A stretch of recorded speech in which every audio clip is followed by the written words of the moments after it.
baba ndokumbira ruregerero. It's a social media mandinoswera ndichiona kuti nyaya dziri kufamba sei. Ndo nyaya ndauya nayo Vazukuru.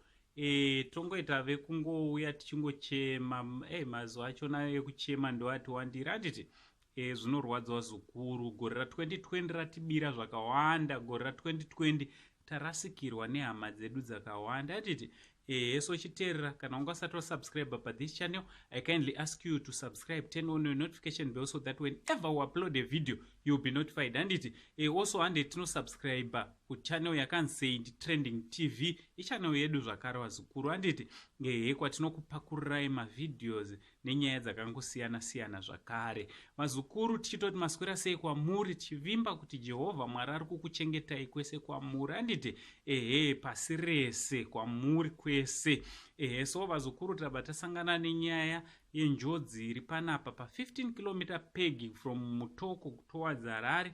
Pari kunzi paitika tsaona, ndo paitikira tsaona inoi tsaona iyi iri kunzi yauraya vanhu 17 14 ndo vari kunzi vapararira pasport and then vamwe 3 vachinge vachizofira zvavo munzira kana kuti vave kuchipatara tichiti mweya yavo dai yazorora nerugare, tichiti nematambudziko kumhuri dzese dzarasikirwa nehama handiti tichida kungokurudzirana vachikairi mumugwagwa umu kuti ngatichengetedzei mitemo yemugwagwa handiti also ngatizivei kuti rodhi dzedu dzashata Vazukuru. Pane dzimwe nzvimbo uchaona pane mapotos akanyanya so ngatingofambei speed yakanaka yekuti zvikaipa unokwanisa kunge uchimira zvakanaka zviri safe handiti also ngatisafambe takadhakwa Vazukuru. Kana ungobata bhotoro riya riyaka, stay out of the way, chitosiya zvekutyaira zviri nani kutorega kutoenda musiwo mozofamba muchinge mave sober handiti